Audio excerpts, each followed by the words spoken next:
Nous sommes très heureux de vous retrouver pour ce quart d'heure en famille sur le thème de l'approfondissement de la foi. Alors, la dernière fois, vous avez vu la naissance de Jésus à Bethléem, qui a été annoncée à Marie par l'archange Gabriel. Et aujourd'hui, nous poursuivons sur l'enfance de Jésus et nous allons voir aussi sa vie cachée à Nazareth. Alors, nous commençons.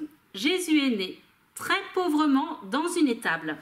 Vous vous rappelez la crèche à Bethléem? Bethléem, c'est un petit village. Est-ce que vous vous rappelez quels ont été les premiers témoins de la naissance de Jésus? Cherchez bien. Vous les voyez sur l'image. Bien sûr, il y avait Marie et Joseph, premiers témoins. Mais après, c'était de simples bergers. Vous en voyez 3 ici avec leurs petits moutons. Ils passaient la nuit dans les champs et ils étaient avec leurs troupeaux et ils ont vu un ange qui leur est apparu cette nuit-là. Alors ils ont eu peur tout d'abord, ils ne sont pas habitués à voir un ange. Et l'ange les a rassurés. Je vous annonce une grande joie. Cette nuit, un sauveur vous est né à Bethléem. Imaginez un peu la joie des bergers. Le sauveur annoncé par les prophètes depuis tant et tant d'années vient de naître et c'est justement à Bethléem.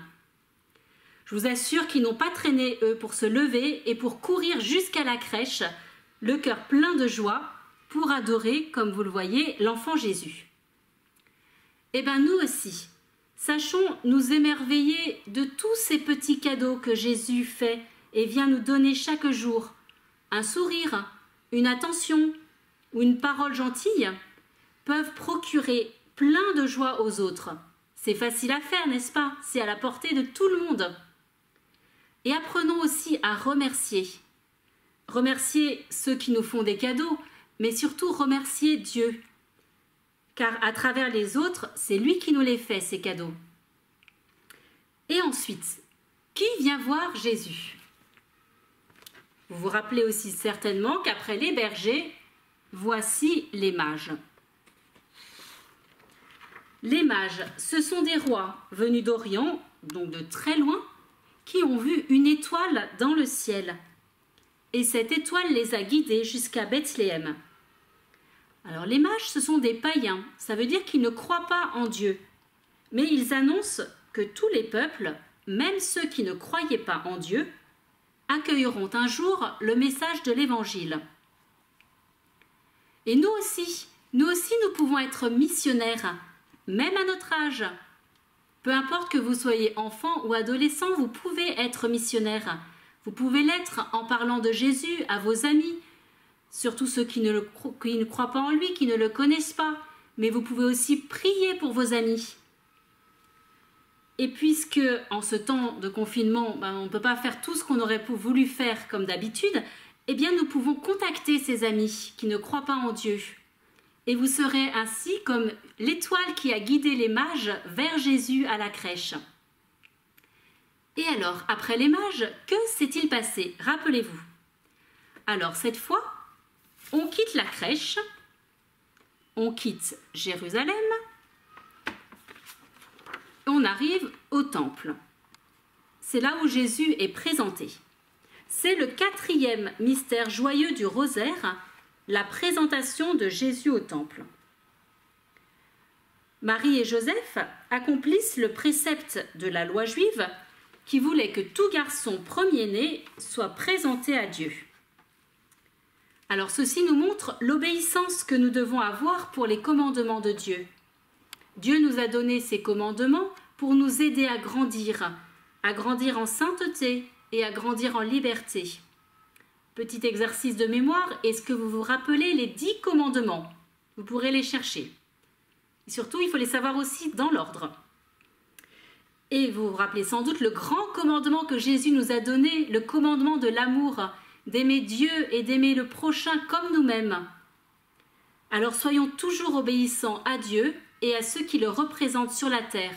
Alors pour vous, les enfants et les adolescents, ceux qui le représentent sur la terre, ce sont vos parents. Et au temple, que se passe-t-il? 2 personnes viennent au-devant de Jésus, Marie et Joseph. Alors, c'est d'abord Siméon, que vous voyez ici, le vieillard Siméon qui voulut prendre l'enfant Jésus dans ses bras et qui a loué le Seigneur d'avoir enfin pu voir le Messie tant attendu. Et Siméon annonce à Marie les souffrances qu'elle aura à vivre au moment de la passion de Jésus. Il lui dit cette phrase « Un glaive te transpercera le cœur ». C'est ce cœur douloureux de Marie que nous voyons au dos de la médaille miraculeuse. Vous pourrez regarder le cœur de Marie, transpercé d'un glaive, uni au cœur souffrant de Jésus, couronné d'épines. Alors nous sachons consoler notre maman du ciel, consoler son cœur qui souffre par de petites attentions, une prière toute filiale et pleine d'amour. C'est notamment l'objet des premiers samedis du mois que la Vierge Marie a demandé à sœur Lucie, l'une des voyantes de Fatima. Et qui vient après Siméon? Regardez, on la voit même, la prophétesse Anne. Anne était veuve, très âgée, elle ne quittait pas le temple, elle louait Dieu, et quand elle est venue à la rencontre de son Sauveur, elle l'a loué et elle l'a fait connaître à tout le monde. Tout semble donc bien se passer. Mais voici que dès la naissance de Jésus, apparaît la souffrance et la mort. Les mages étaient allés voir Hérode à Jérusalem pour lui demander des précisions sur le lieu de la naissance de Jésus. Jésus était le roi de nos cœurs, il le cherchait, et Hérode a eu peur. Voilà un roi, même un enfant, qui pourrait prendre sa place. Quelle jalousie et quelle haine s'emparent de son cœur. Alors, pour se débarrasser de ce roi, qui le gêne tant, il fait massacrer tous les enfants de moins de 2 ans aux alentours de Bethléem et de Jérusalem. Comme ça, il est sûr que Jésus sera tué. Ces enfants, on les appelle les saints innocents. Quel contraste entre la joie simple des bergers, suivie de l'accueil et de l'adoration des mages, et cette haine, cette jalousie, cette fureur d'Hérode si cruelle. Et pensez au cœur de Marie. Vous pouvez la voir sur cette image. Marie qui a déjà son cœur transpercé par le glaive, car elle entrevoit au loin les souffrances de Jésus, sa mort sur la croix, même si elle ne les connaît pas encore. Et vous aussi, ça vous arrive sans doute d'être jaloux des autres. C'est même très facile. Et à ce moment-là, si ça vous arrive, surtout ne vous enfermez pas. Ne vous enfermez pas dans votre jalousie qui peut tuer les autres d'une certaine manière. Vous allez tuer les autres par des mauvaises pensées, des mauvaises paroles. Et en fait, c'est vous-même, c'est votre cœur et votre âme qui risquent d'être tués. Dieu a déposé de grands cadeaux dans vos cœurs, comme dans ceux des autres. Remercions Jésus pour ces cadeaux qu'il a déposés et pour ceux des autres qui viennent compléter les nôtres et qui ne nous enlèvent rien, mais qui au contraire nous enrichissent. Et Jésus, dans tout ça, que lui arrive-t-il? Eh bien, Dieu a envoyé un ange dire à Saint Joseph, « Lève-toi, prends l'enfant et sa mère et fuis en Égypte. Et reste-y jusqu'à ce que je te dise, car Hérode va rechercher l'enfant pour le faire périr. » Et Saint Joseph, sans tarder, fait ce que l'ange lui a demandé. La Sainte Famille fuit en Égypte. Alors, sur la carte, vous pouvez voir, Jésus est né à Bethléem, et l'Égypte, c'est loin, c'est très loin. Il faut aller par là-bas, très très loin encore. Et donc, ils se mettent en route pour fuir en Égypte. Et elle restera, la Sainte Famille, en Égypte jusqu'à la mort d'Hérode. Et là encore, un ange viendra dire à Joseph qu'ils peuvent revenir en terre d'Israël. Aujourd'hui encore, les Coptes conservent en Égypte ces lieux où est passée la Sainte Famille.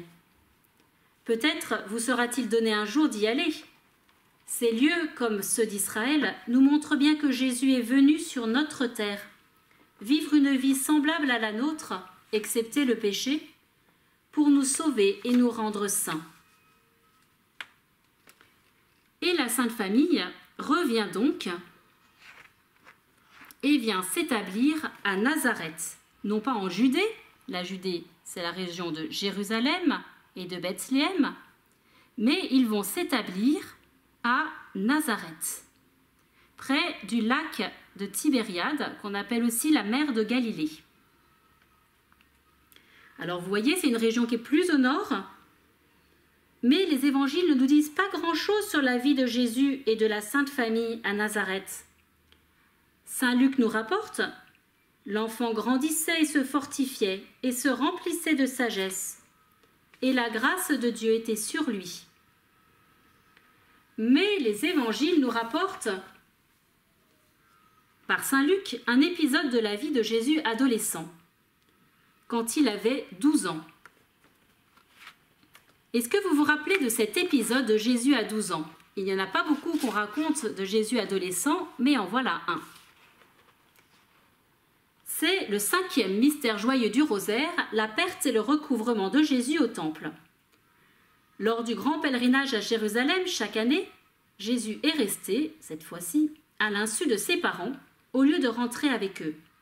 Et c'est après 3 jours que Marie et Joseph l'ont retrouvé dans le temple. Il était là, assis, au milieu des docteurs. Et ces hommes savants, voyant les questions que leur posait Jésus, étaient dans l'étonnement et l'admiration devant lui. Mais par contre, la Vierge Marie et Saint Joseph étaient inquiets. Ils cherchaient Jésus. Ils avaient eu peur de le perdre. « Mon enfant, pourquoi nous as-tu fait cela ?» lui dit la Vierge Marie.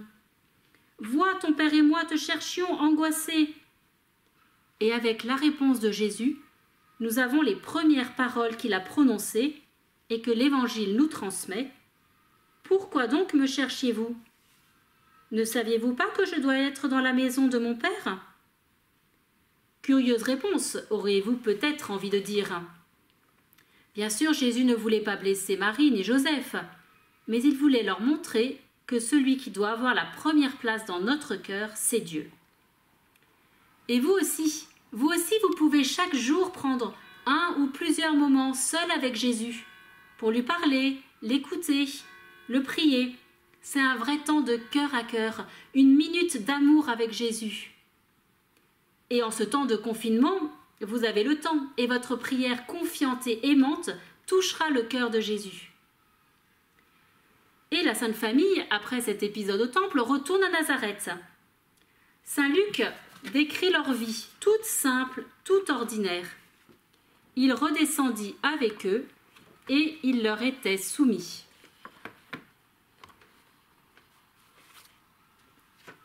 Et sa mère gardait fidèlement toutes ces choses en son cœur.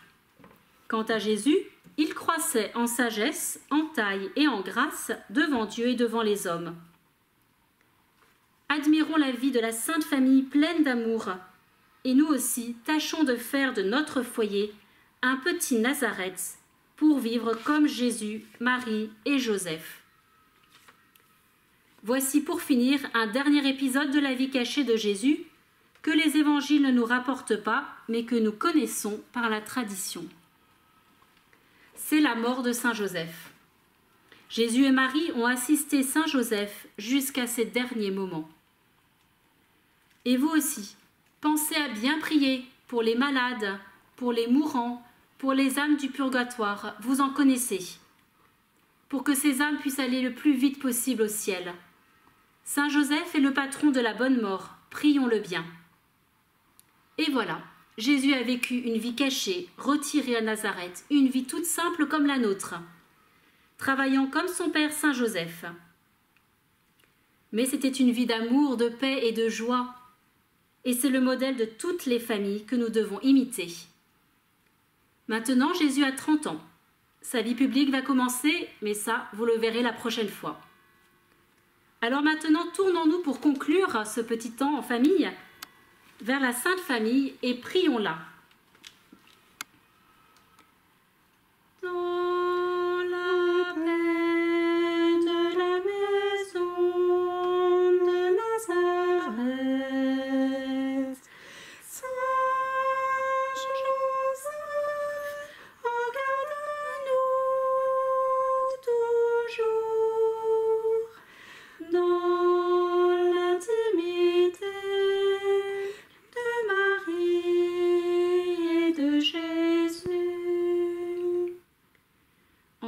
prions et demandons à Jésus, à la Sainte Vierge et à Saint Joseph de nous apprendre à faire de nos vies de famille un petit Nazareth. Que la simplicité, la joie et l'amour qui régnaient dans la Sainte Famille soient notre modèle pour notre famille et pour toutes les familles.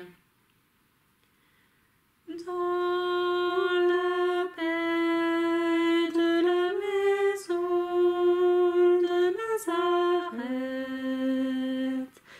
Saint Joseph, regarde-nous toujours dans l'intimité de Marie et de Jésus. En regardant la vie de Jésus enfant puis adolescent, nous pouvons voir des vertus à acquérir ou des défauts à combattre chez nous. Demandons bien à Jésus de nous aider à savoir nous émerveiller et remercier pour tous les cadeaux reçus, à savoir être missionnaire, à savoir obéir, à savoir combattre la jalousie ou la haine, à savoir prendre du temps pour prier Dieu et la Vierge Marie.